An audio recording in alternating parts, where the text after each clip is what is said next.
Bonjour à toutes et tous, ravi de vous retrouver. C'est le 162e jour du challenge Je garde le sourire. Alors pour beaucoup d'entre nous, c'est la fin des vacances scolaires, mais bon, c'est pas pour ça qu'on va commencer à paniquer, à s'angoisser, parce que le but de ce challenge, c'est justement de garder le sourire et de rester zen, sereine et relax, quoi qu'il arrive. Alors je me présente, Milena Piccoli, je suis coach ontologique et master trainer en programmation neurolinguistique et en hypnose ericksonienne. Mon objectif, c'est simplement d'essayer de vous faire retrouver votre pouvoir personnel afin que vous preniez des décisions qui vous conviennent pour être plus heureux, pour aller avoir la vie que vous souhaitez et surtout aussi pour briller comme vous le méritez. Aujourd'hui, on va parler de décisions qui sont relatives à l'alimentation. Je suis tombée sur un bouquin il y a peu de temps, une madame Lise Bourbeau, qui est très connue, qui est une thérapeute canadienne, qui ne travaille pas nécessairement sur l'alimentation, mais qui travaille par contre sur l'écoute du corps. Vous vous rappelez que je vous rappelle à tout bout de champ, vous savez, en programmation neurolinguistique, il y a l'interaction permanente entre le corps, justement, dont on parle maintenant, l'esprit, nos pensées, etc., et nos émotions. Elles sont liées en permanence. Et on peut intervenir sur un des trois piliers pour modifier les autres. Alors moi, le corps, j'avais l'impression que j'y travaillais, parce qu'en public speaking, en oratoire, on travaille énormément la position, et j'étais capable de voir, bon, mais si je suis triste ou nette, Milena commence d'abord par te tenir comme ça, enfin de travailler sur le corps, mais la partie extérieure du corps. Et j'ai réalisé qu'en fait, mon intérieur, simplement ce que je ressentais, mais corporellement, physiquement, je ne suis pas en train de parler de ce que je sentais comme émotion, mais ce que je sentais à l'intérieur, littéralement ici dans les tripes, eh bien, je n'y faisais pas vraiment attention. La preuve, c'est que je me posais pratiquement jamais la question avant de manger de est-ce que j'ai faim.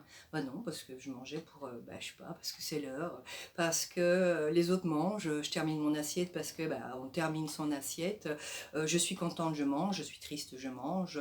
Enfin bon, je mangeais pour un tas de raisons, mais pas nécessairement parce que j'avais faim. Et pourtant, quand on apprend à écouter son corps, on réalise qu'il y a quand même un petit creux qui se forme et on est tout à fait capable de réaliser que tiens, si, ça c'est un petit creux de faim. C'est parce que j'ai faim, ça fait longtemps que j'ai pas mangé. Et on peut vérifier d'ailleurs, si on a faim une heure après d'être sorti de table, c'est pas un petit creux, c'est autre chose qui entre en compte. Mais bon, si vous avez mangé plus de 4 heures et que vous avez mangé peu de choses, réapprendre vraiment et à se poser cette question, est-ce que j'ai faim? Alors je ne sais pas vous, mais moi j'ai appliqué ce que Lise Bourbeau elle nous a proposé de faire et honnêtement j'ai réalisé que manger par faim, ça ne m'arrivait pratiquement jamais. Et en plus, choisir en toute conscience ce que mon corps me demandait, donc ce que j'avais vraiment envie de manger, encore moins. En général, je mangeais ce qui était à table, ce qu'on avait prévu, ce qu'il y avait dans le frigo, enfin bon, je me posais vraiment pas la question, je mangeais ce qu'il y avait. Bon, je râlais peut-être parce que c'est pas ça que je voulais, mais enfin, c'est pas pour ça que j'allais prendre les devants et prendre des décisions, par exemple à l'avance, d'avoir à la maison quand même un peu plus de choix pour que je puisse décider, tiens, j'ai plutôt envie de ci ou j'ai envie de là, sans devoir faire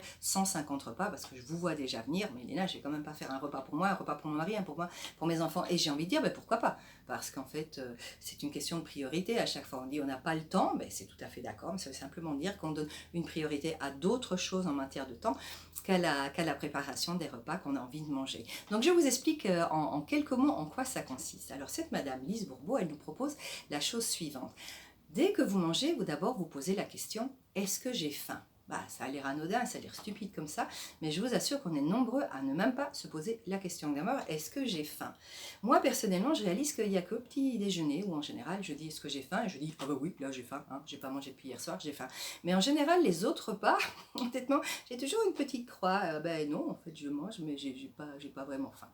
Donc, elle nous propose après de simplement se poser la question, si j'ai faim, il faudrait déjà arriver à le si j'ai faim, ce qui était rarement mon cas. Est-ce que j'ai plutôt envie de, écoutez-moi bien, il y a 3 questions à se poser, de quelque chose de sucré ou de salé? Est-ce que j'ai envie de quelque chose de plutôt de mou ou de plutôt de dur, de croquant?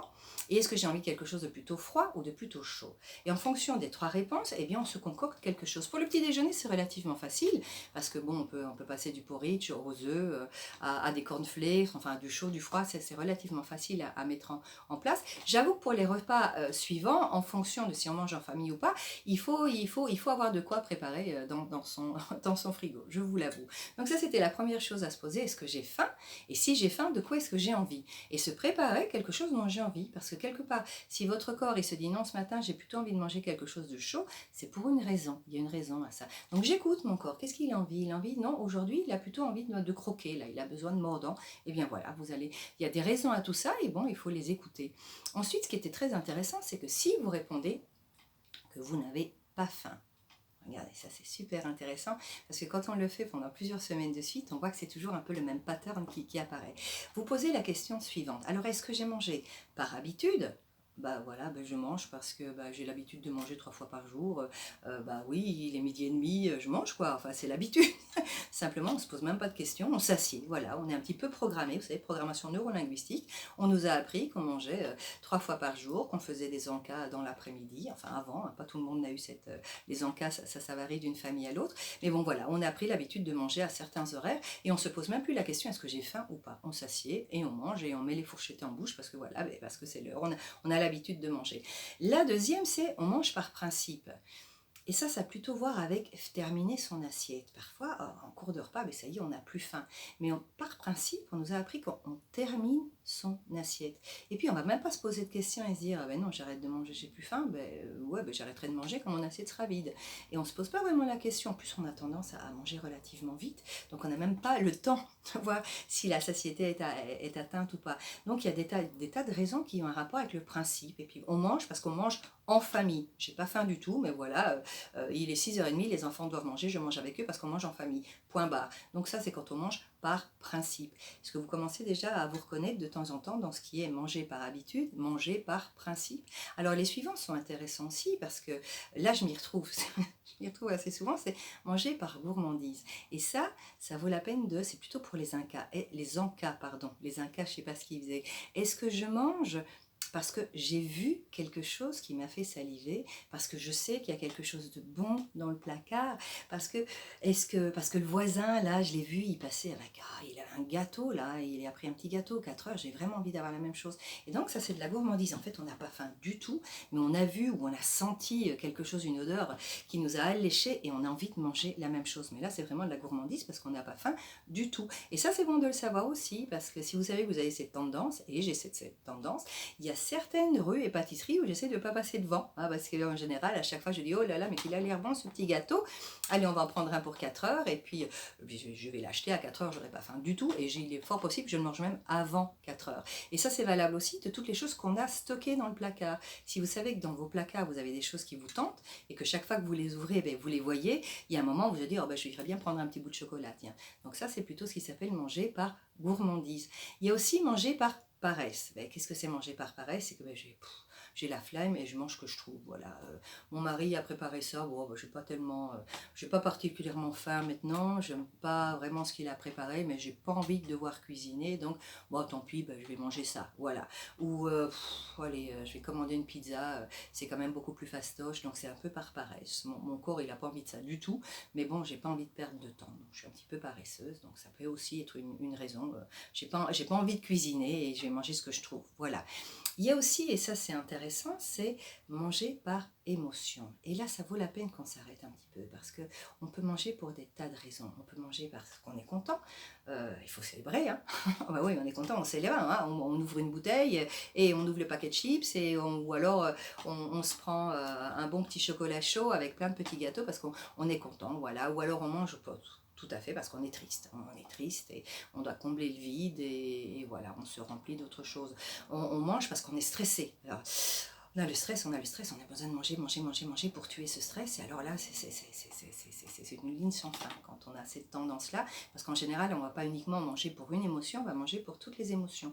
Les gens qui ont tendance à manger pour émotion, ils ne mangent pas uniquement quand ils sont tristes. Ils peuvent également manger quand ils sont contents, ils peuvent également manger quand ils sont stressés, ils peuvent manger pour un tas de raisons. Et puis l'autre, la dernière des catégories, c'est manger par récompense. Ça, qu'est-ce que ça veut dire? C'est que vous estimez que vous avez super bien travaillé et donc vous méritez une petite récompense. Ça, vous voyez, c'est un peu lié avec le principe aussi, hein, avec manger par principe. J'ai bien travaillé, je mérite une récompense. C'est un petit peu lié les deux principes de manger par récompense et manger par principe.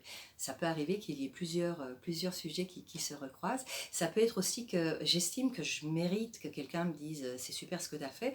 Personne ne le fait, je vais me récompenser toute seule alors et voilà. Et je mange parce que j'estime que je le mérite. Voilà, donc je fais un petit récapitulatif. On peut manger par faim et ça c'est merveilleux. Et si c'est votre cas, félicitations. Posez-vous quand même les 3 petites questions. Mais maintenant que je sais que j'ai faim? Est-ce que j'ai plutôt envie de chaud ou de froid? Est-ce que j'ai plutôt envie de sucré, de salé? Est-ce que j'ai plutôt envie de quelque chose de mou, de quelque chose de dur et de croquant?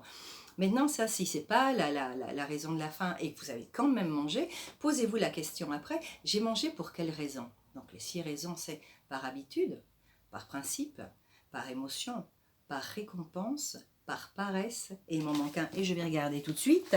Et le dernier, c'est par gourmandise. Vous voyez, je ne veux même pas le voir, tellement que je sais que ça correspond à ma manière de manger. Et une fois que vous réalisez ça, voir un petit peu qu'est-ce qui a provoqué ce genre de faim.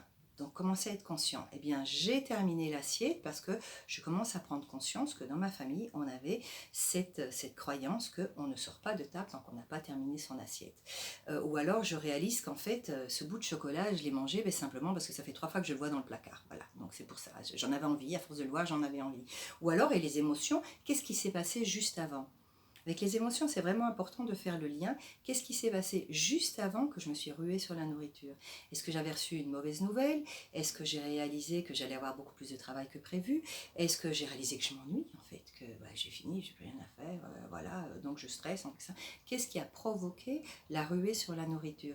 Et petit à petit, vous allez réaliser que c'est souvent les mêmes raisons qui apparaissent. On peut manger pour les 6 raisons à la fois, on peut mélanger les raisons, parfois on peut manger pour 2 raisons en même temps, mais il y a quand même un espèce de pattern qui se répète. Vous allez voir que vous avez plutôt tendance à manger pour cette raison-ci ou pour cette raison-là. Et une fois que vous avez découvert ça, eh bien on peut travailler, si vous n'arrivez pas à le faire tout seul, on peut travailler. Par exemple, si vous avez des croyances limitantes, donc si vous êtes en surpoids par exemple, et c'est même pas ça, moi je ne suis pas en train de dire j'écoute mon corps pour maigrir, je dis simplement j'écoute mon corps pour manger mieux. Mais si vous réalisez que ce que vous mangez ne vous correspond pas, tout simplement parce que vous mangez par principe, on peut découvrir la croyance limitante qui est derrière, et elle est limitante parce qu'elle ne vous permet pas de vous nourrir comme vous voudriez vous nourrir, de vous nourrir mieux. Et à ce moment-là, on peut travailler un petit peu cette croyance. En programmation neurolinguistique, c'est assez facile d'ailleurs de travailler les croyances limitantes. On découvre comment elles sont nées et on les modifie, on fait un nouveau programme. Donc si la croyance limitante, c'est comme je l'ai déjà dit tout à l'heure, c'est on termine son assiette, on ne quitte pas la table tant qu'on n'a pas terminé de manger, je suis tout à fait d'accord que quand en tant qu'enfant, et nous en tant que parents, il faut amener, il y a une certaine discipline à amener, mais enfin quand on est adulte, on peut quand même réviser ses croyances. Hein. Je ne dis pas qu'après nous, on doit l'imposer aux enfants et nous pas le faire, mais bon, il faut aussi être conscient que bon, moi finalement, cette croyance-là, elle ne me convient pas. Elle ne me convient pas parce que je mange toujours trop, parce que pour une raison X, je me sers trop, et donc je peux apprendre tout doucement comment est-ce que je vais travailler cette croyance limitante en la transformant et en attendant, oui, peut-être, en me servant des portions plus petites. Voilà.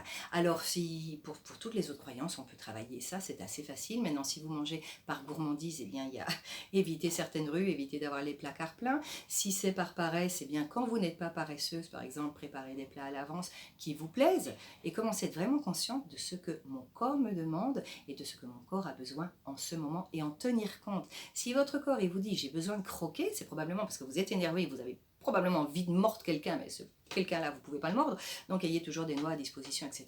Ça va vous permettre un peu de passer votre énervement avec quelque chose que votre corps vous réclame. Voilà, j'espère que j'ai été claire, c'est la fin de ce petit post sur, donc j'écoute mon corps et je mange mieux, ou simplement j'écoute mon corps et je me sens mieux. C'est peut-être un titre qui convient encore mieux, et je vous propose de l'appliquer, donc de vous poser à chaque fois, est-ce que j'ai faim? Si c'est le cas, les 3 questions pour savoir ce dont vous avez envie, et après si vous mangez alors que vous n'avez pas faim, qu'est-ce qui est à l'origine de ce grignotage ou de ce que vous avez mangé. Voilà, je vous rappelle que je vais vous demander de vous abonner si ce n'est pas encore fait, hein, toutes les semaines des petits tips pour vivre mieux, pour récupérer son pouvoir personnel et mener la vie dont on a envie. Et puis parlez-en, commentez, envoyez, partagez, mettez-le sur vos propres réseaux sociaux, envoyez les personnes à qui ça peut servir, et surtout continuez de sourire parce qu'il y a des solutions pour tous les problèmes dans la vie, je vous l'assure. Voilà, excellent week-end à vous et bonne rentrée pour ceux qui ont des petits loups qui rentrent de la semaine prochaine. Voilà.